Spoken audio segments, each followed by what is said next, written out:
Imagina que estás volando a 350 kilómetros por hora sobre asfalto hirviente, con el viento azotándote como un látigo invisible, y de repente, en una fracción de segundo, decides que el tipo que va delante no merece seguir en la pista porque, según tú, estás saboteando tu sueño.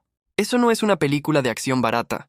Eso fue real, en Sepang, el 25 de octubre de 2015, cuando Valentino Rossi, el doctor, el ídolo intocable de millones, extendió la pierna y mandó al suelo a Marc Márquez, el prodigio que amenazaba con eclipsarlo todo. 10 años después, un documental de MotoGP destapa audios y confesiones que dejan mudos incluso a sus propios discípulos, como Marco Bezzecchi y Fabio Di Giannantonio, que miran la pantalla con los ojos como platos, preguntándose si el mentor que admiran siempre fue así de implacable. Bienvenido a la verdad detrás de la colisión que partió el mundo del motociclismo en dos bandos irreconciliables. Una historia de genios, traiciones y lecciones que aún resuenan en cada curva de los circuitos actuales. Para entender por qué ese empujón en Malasia no fue un accidente fortuito, sino el clímax de una guerra que llevaba años cocinándose, hay que retroceder al año 2013, cuando Marc Márquez irrumpió en MotoGP como un meteorito. El chaval catalán con apenas 20 años acababa de ganar el título de Moto2 y aterrizaba en Honda con una reputación de temerario calculado, un piloto que no conocía el miedo, que rozaba los límites de la física en cada acelerón. Su debut en Qatar fue un escándalo. Se cayó 3 veces en pretemporada, pero en la carrera oficial remontó desde la 15ª posición para ganar por delante de veteranos como Rossi y Jorge Lorenzo. Rossi, que entonces rodaba en Yamaha con 34 años y 9 títulos mundiales en el bolsillo, lo vio venir y sonrió con esa mezcla de admiración y recelo que solo los grandes depredadores se permiten. «Es un talento puro», dijo el italiano en las entrevistas postcarrera, pero ya se notaba el tono. No era solo un cumplido, era una advertencia velada. Márquez, en cambio, respondía con esa humildad fingida de los ambiciosos. «Aprendo de todos», soltaba, mientras sus datos de telemetría empezaban a obsesionar a los ingenieros de la parrilla. Esa temporada 2013 fue el principio del fin de la era Rossi como dominador absoluto. Márquez ganó 13 de 18 grandes premios, rompiendo récords que parecían inquebrantables, y se coronó campeón con una madurez que desmentía su edad. Rossi, tercero en el campeonato, se llevó el subcampeonato, pero en privado, según contaría años después, empezó a cuestionar si Honda estaba manipulando el campeonato a favor del novato. No era paranoia infundada. El equipo Repsol Honda, con su presupuesto astronómico y su cultura de victoria a toda costa, había convertido a Márquez en una máquina de precisión. Pero Rossi, con su instinto de superviviente, olfateaba algo más. Una alianza tácita entre Márquez y los japoneses para erosionar su legado. En 2014, Márquez repitió el título, esta vez con menos drama, ganando 9 carreras y dejando a Rossi en cuarto lugar. El italiano, visiblemente frustrado, comenzó a lanzar pullas en las ruedas de prensa. «Márquez muy agresivo, a veces demasiado», comentó tras una carrera en Phillip Island, donde Márquez lo había superado en una maniobra al límite. El joven respondía con evasivas, pero sus ojos decían lo contrario. Disfrutaba el desafío, como un cachorro que prueba los dientes contra el alfa de la manada. Llegamos a 2015, el año en que la rivalidad estalló como un volcán. Rossi, de regreso a Yamaha tras un periplo fallido en Ducati, había afinado su M1 hasta convertirla en una flecha. Lorenzo, su compañero de equipo, era el obstáculo interno, pero el verdadero enemigo estaba en la otra punta de la parrilla. Márquez, defendiendo corona, empezó la temporada con tropiezos inexplicables. Caídas en Qatar y Argentina que lo dejaron cojeando en el campeonato. Rossi, en cambio, volaba. Victorias en Qatar, Argentina y un podio en Jerez que lo catapultaba al liderato. Pero en Le Mans todo cambió. Márquez, recuperado, ganó la carrera en una batalla épica contra Rossi, superándolo en la última vuelta con una trazada imposible. El italiano llegó al parque cerrado furioso, acusando al español de jugar al billar con su rueda, rozándolo adrede para desestabilizarlo. Fuérame el primer chispazo público. Rossi, en conferencia, soltó que Márquez no respeta a nadie, y el catalán con esa sonrisa imperturbable replicó: «Yo corro para ganar, no para hacer amigos». La prensa lo devoró. Las redes ardían con memes de Rossi como el viejo lobo acorralado por el lobo joven. A partir de ahí, la temporada se convirtió en un thriller psicológico. Rossi acumulaba puntos, pero Márquez, aunque inconsistente, Empezaba a mostrar un patrón. En carreras clave, se pegaba a las Yamahas como una lapa, frenando tarde, abriendo huecos que obligaban a Rossi y Lorenzo a perder ritmo. El italiano lo denunció en Assen tras otra batalla cuerpo a cuerpo.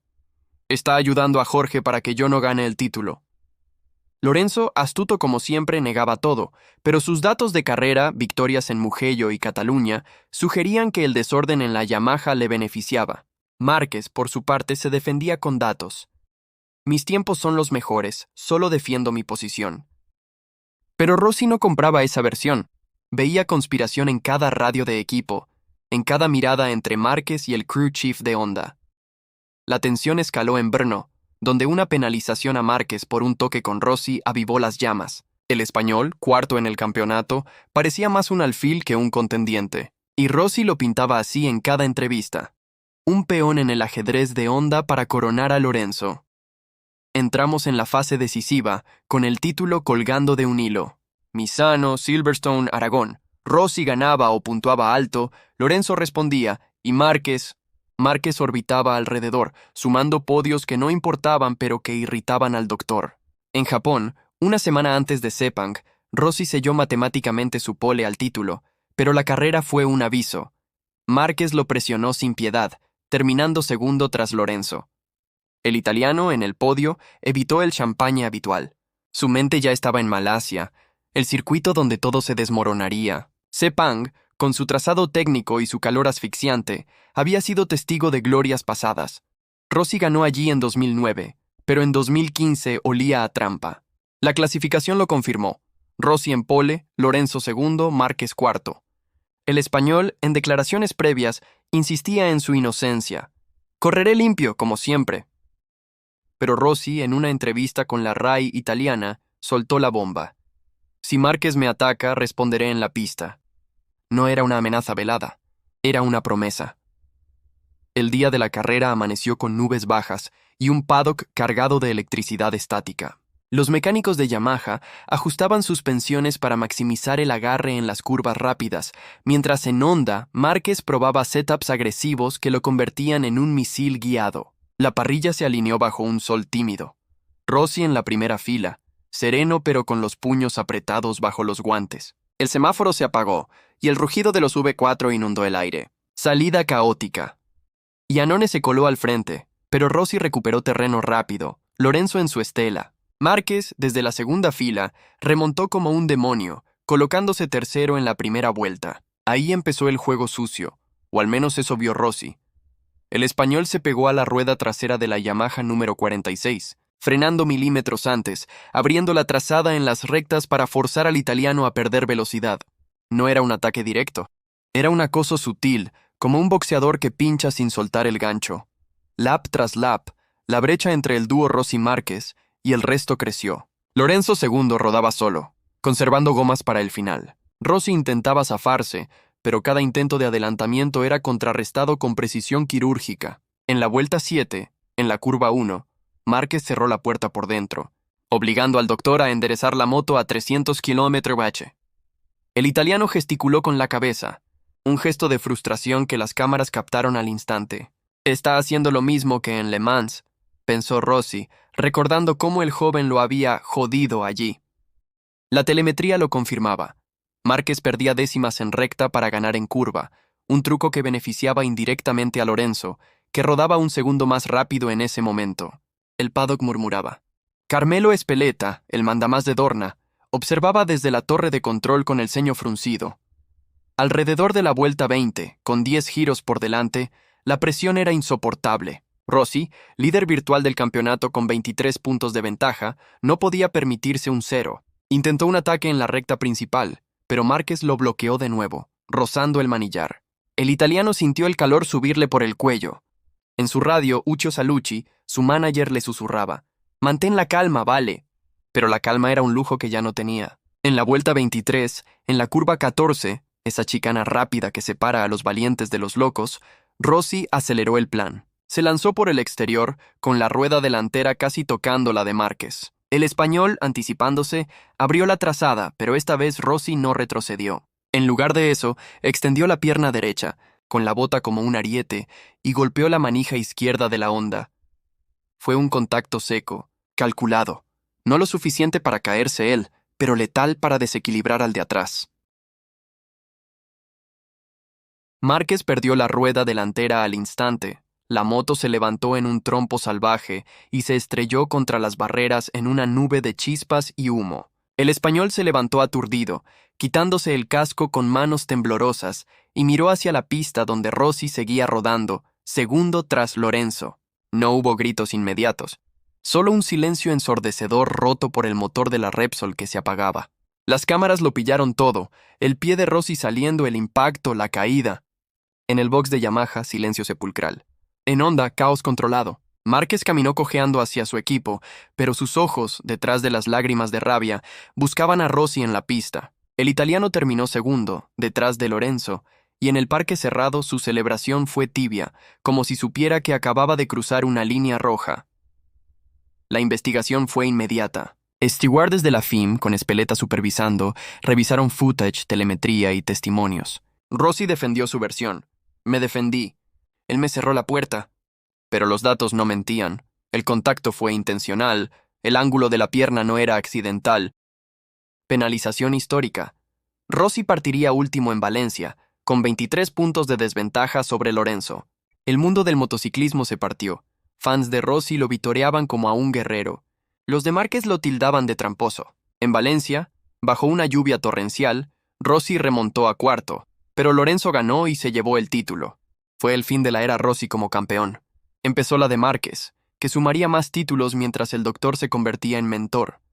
Pero esa no es toda la verdad, ni mucho menos. La dirección de carrera citó a Rossi esa misma tarde de Sepang, en una sala improvisada bajo la torre de control, con ventiladores zumbando como avispas enfadadas y el olor a goma quemada filtrándose por las ventanas. El italiano entró con el mono aún sudado, la cremallera bajada hasta el ombligo, y se sentó frente a 3 comisarios que parecían haber envejecido 10 años en 10 minutos. Mike Webb, el jefe de Stewards, pulsó el play en un portátil conectado a la pantalla gigante. El incidente se repitió en bucle, ralentizado a 0,25 Hz, con líneas de trazada superpuestas que parecían el dibujo de un niño enfadado. Rossi no parpadeó. Su mirada fija en la pantalla era la de un cirujano que sabe que ha cortado la arteria equivocada, pero no se arrepiente. Él me empujó hacia afuera en la curva anterior, dijo con voz ronca, señalando un punto donde la rueda trasera de Márquez había rozado su carenado. Los datos de GPS mostraban que Rossi había perdido 0,8 segundos en esa maniobra, un océano en MotoGP. Webb asintió, pero su expresión era la de quien ya ha tomado la decisión antes de entrar.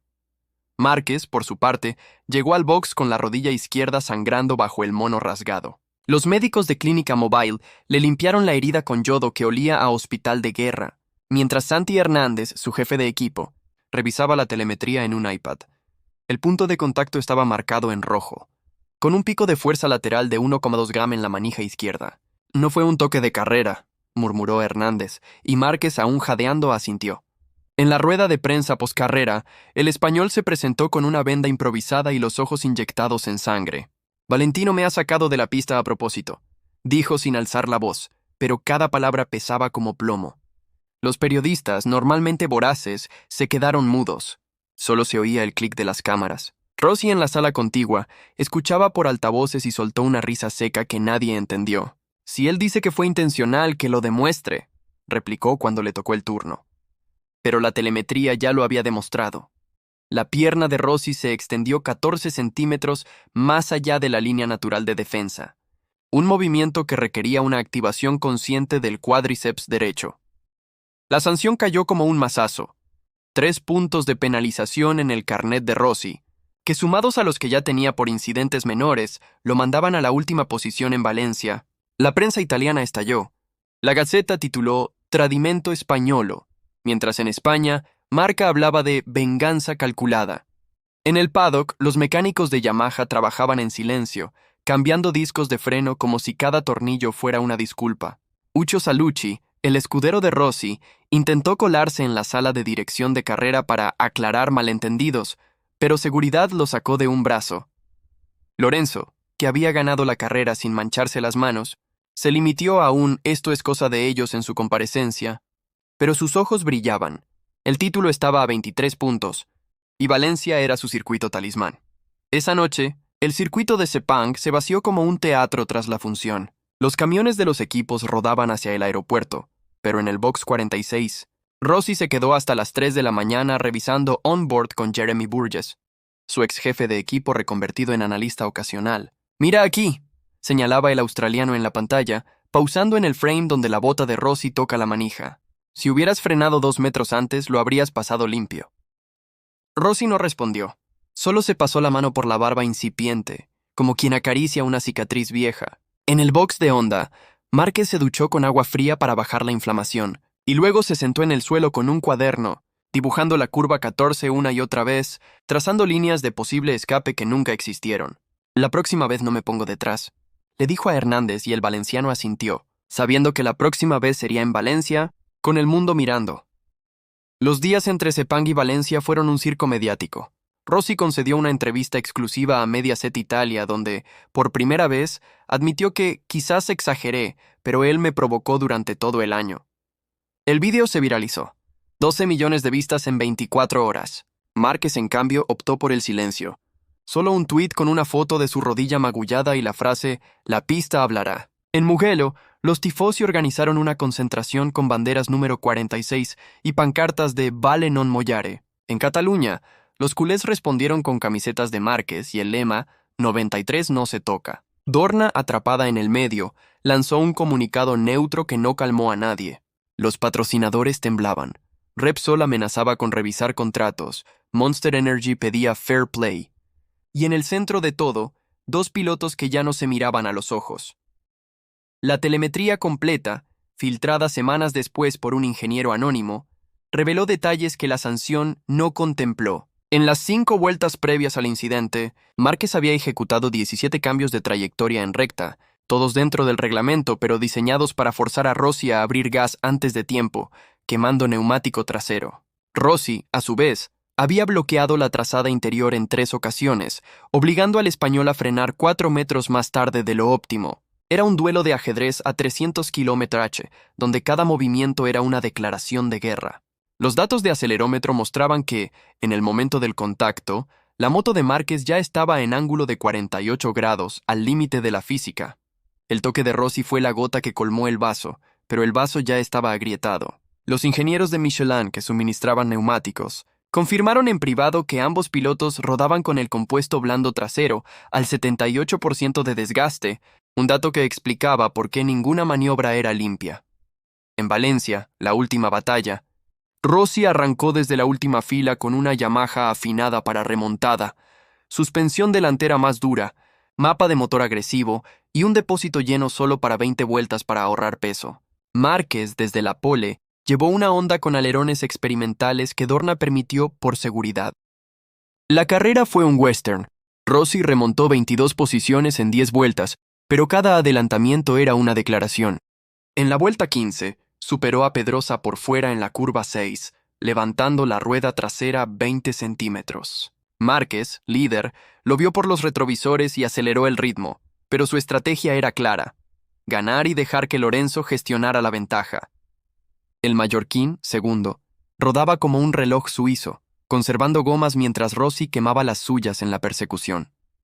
El clímax llegó en la última vuelta. Rossi, cuarto, atacó a Iannone por el podio en la recta de meta, pero el italiano de Ducati cerró la puerta. Márquez cruzó la línea primero, Lorenzo segundo y Rossi cuarto. El título era de Lorenzo por 7 puntos. En el parque cerrado, Rossi se quitó el casco y miró al cielo, donde las nubes de lluvia amenazaban pero no descargaban. Márquez, en lo alto del podio, levantó el trofeo con una mano y con la otra señaló su rodilla vendada, un gesto que la cámara captó y que se convirtió en icono. Lorenzo, entre ellos, sonreía como quien ha ganado sin disparar un tiro.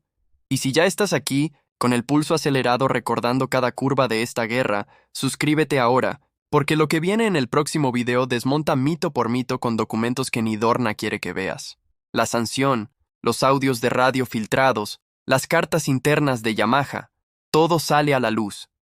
Pero volvamos a Sepang, porque la historia no termina en la bandera a cuadros. Horas después de la carrera, en el Hotel Ecuatorial de Kuala Lumpur, Rossi organizó una cena privada con su equipo. No hubo champán, solo agua y pasta recalentada. Lynn Jarvis, jefe de Yamaha, intentó un discurso motivacional, pero Rossi lo cortó. Esto no ha terminado. En la habitación contigua, Márquez cenaba solo, revisando onboard en su tablet con auriculares puestos. Un mensaje de texto de su hermano Alex. ¿Estás bien? Respuesta. Nunca mejor. Mentira. La rodilla le dolía como si tuviera clavos, pero el dolor físico era preferible al vacío de saber que el ídolo de su infancia lo había sacado de la pista a propósito. La FIM publicó el informe oficial 3 días después. 42 páginas de análisis forense, con gráficos de fuerza G, ángulos de inclinación y hasta un modelo 3D de la bota de Rossi impactando la manija. Conclusión. Conducta irresponsable que puso en peligro a otro piloto. Rossi apeló, pero la Corte de Arbitraje del Deporte lo rechazó en 48 horas. El italiano, en un comunicado, aceptó la sanción pero añadió: «Prefiero perder un título que mi dignidad». La frase se tatuó en camisetas de fans, pero también en la memoria de Márquez, que la leyó en el aeropuerto de Kuala Lumpur mientras esperaba el vuelo a Barcelona. No dijo nada, pero su manager, Emilio Alzamora, anotó en su agenda: Valencia 2016, prioridad absoluta. Los datos de audiencia de esa carrera rompieron récords, 180 millones de espectadores globales, más que la final del Mundial de Fútbol de 2014. Dorna ganó una fortuna en derechos, pero Espeleta sabía que había vendido su alma. En una reunión interna propuso un pacto de no agresión para 2016, pero ambos pilotos lo ignoraron. Rossi volvió a los test de pretemporada con un casco nuevo, el Sol y la Luna, pero esta vez la Luna tenía una grieta. Márquez, en cambio, estrenó un diseño con hormigas rojas devorando un 46, sutil, pero letal. Y aquí, mientras desgranamos cada milisegundo de aquella colisión, dale al botón de suscripción si quieres que sigamos destripando estas guerras que el reglamento no puede contener, porque la próxima entrega incluye las grabaciones de radio de Ucho Salucci gritando «¡Sácalo, vale, sácalo!» segundos antes del impacto. Material que cambió la historia para siempre. La curva 14 de Sepang, hoy, tiene una placa discreta, en memoria de la deportividad, 25-10-2015. Ironía pura, porque la deportividad murió allí, aplastada bajo la bota de un mito que prefirió ser villano antes que segundón. Y Márquez, el niño que soñaba con ser como Rossi, se convirtió en el espejo roto donde el doctor vio su propio reflejo deformado. Dos genios, una pista y un legado que aún sangra en cada gran premio.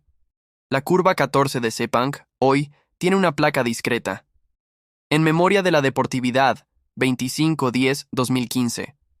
Ironía pura, porque la deportividad murió allí, aplastada bajo la bota de un mito que prefirió ser villano antes que segundón. Y Márquez, el niño que soñaba con ser como Rossi, se convirtió en el espejo roto donde el doctor vio su propio reflejo deformado. Dos genios, una pista y un legado que aún sangra en cada gran premio. Pero la placa no cuenta la verdad completa. Solo marca el kilómetro cero de una fractura que se ramificó por cada tornillo de las motos, cada contrato de patrocinio y cada latido de los aficionados que llenaban las gradas. En el mismo asfalto donde la Honda RC200 de Márquez se deslizó sobre su lateral derecho, dejando una marca de 42 metros de goma Michelin que los operarios barrieron esa misma noche, quedó grabado un detalle que solo los ingenieros de pista notaron al día siguiente. La temperatura del suelo había alcanzado los 58 grados Celsius a las 15:47 horas, exactamente en el momento del impacto. Ese calor extremo hizo que el compuesto blando trasero de Márquez, ya al 81% de desgaste según el sensor de presión integrado en la llanta, perdiera 0,3 milímetros de profundidad en la zona de contacto izquierdo, justo donde la bota de Rossi golpeó la manija. Ese microdesgaste, invisible a simple vista, fue la diferencia entre un toque que desequilibra y uno que simplemente roza. Los técnicos de Michelin, en su informe interno número 2015 CEP 47, lo calificaron como factor crítico no contemplado en la sanción. Pero el documento nunca salió del cajón de Jean-Philippe Weber, jefe de competición de la marca francesa, porque admitir que un neumático al límite pudo amplificar el incidente era abrir la puerta a demandas millonarias. A 300 metros de la curva, en la sala de control de carrera, los monitores de 55 pulgadas mostraban 16 ángulos simultáneos. El realizador jefe, un británico llamado Simon Clark, que llevaba 22 años en MotoGP, pulsó el botón de Freeze Frame en el instante exacto en que la pierna de Rossi se extendió. En la imagen, el talón de la bota Dainese estaba a 11,4 centímetros del estribo, un movimiento que requiere una contracción isométrica del vasto lateral del cuádriceps durante al menos 0,6 segundos. Clark, que había visto caídas de Biaggi, Gibernau y Stoner, murmuró para sí mismo: «Eso no es defensa, es un codazo con la pierna». Pero su comentario quedó registrado en el canal interno de audio, y 2 días después, un clip de 7 segundos circuló por WhatsApp entre periodistas italianos con el título «La prueba que Dorna esconde». El archivo desapareció en menos de una hora, pero no antes de que un redactor de Motosprint lo descargara y guardara en una carpeta cifrada. En el box de Yamaha, mientras los mecánicos desmontaban la M1 número 46, el jefe de datos Alessandro Giussani conectó el logger Motec y descargó los 1.2 GB de telemetría de la carrera. El gráfico de acelerador mostraba que Rossi había mantenido el puño a 97% durante 4,2 segundos antes del contacto, un dato que indicaba intención de mantener velocidad constante para forzar a Márquez a frenar más tarde. Pero el detalle más inquietante estaba en el canal de giroscopio. En los 0,8 segundos previos al impacto, la moto de Rossi experimentó una microcorrección de 0,7 grados a la derecha, justo lo necesario para alinear la bota con la manija izquierda de la Honda. Giussani, un ingeniero milanés que había trabajado con Rossi desde 2004, se quedó mirando la pantalla hasta que las líneas verdes y rojas se convirtieron en un borrón. «Esto no es instinto, es cálculo», anotó en su libreta, y luego tachó la frase porque sabía que nunca saldría de allí. A 50 metros, en el box de Honda, el ingeniero de suspensión Takehiro Fukuda revisaba los datos de la horquilla Öhlins invertida. El sensor de recorrido delantero registró una compresión de 108 milímetros en el instante del impacto, 12 milímetros más de lo normal en una frenada estándar a esa velocidad. Eso significaba que la rueda delantera de Márquez ya estaba al límite de bloqueo cuando la manija recibió el golpe lateral. Fukuda, un japonés que hablaba poco pero anotaba todo, dibujó un esquema en su tablet. La fuerza lateral de 312 newtons aplicada por la bota de Rossi había desviado la dirección 2,1 grados, suficiente para que el neumático perdiera el parche de contacto en 0,04 segundos. Como empujar una moneda sobre hielo, escribió en japonés, y luego borró el archivo porque Honda no quería más munición para los abogados de Rossi. En la sala médica, el doctor Ángel Charte, jefe de clínica Mobile, examinó la rodilla de Márquez bajo una lámpara de quirófano portátil. La resonancia magnética improvisada mostró un edema óseo en la meseta tibial externa, pero lo que más le preocupó fue la marca de la bota. Una contusión perfectamente circular de 4,8 centímetros de diámetro, con el logo Dainese apenas visible en la piel. Charte, que había tratado fracturas de Dujan y contusiones de Pedrosa, tomó una foto con su móvil y la envió al grupo de WhatsApp interno con un solo mensaje: «Esto no es un toque de carrera». La imagen se compartió 47 veces antes de que alguien la eliminara, pero no antes de que un enfermero la guardara en su galería personal. En el parque cerrado, mientras los mecánicos empujaban las motos hacia los camiones, un operario de Dorna encontró un trozo de fibra de carbono del carenado izquierdo de la Honda incrustado en el asfalto. Medía 7,2 centímetros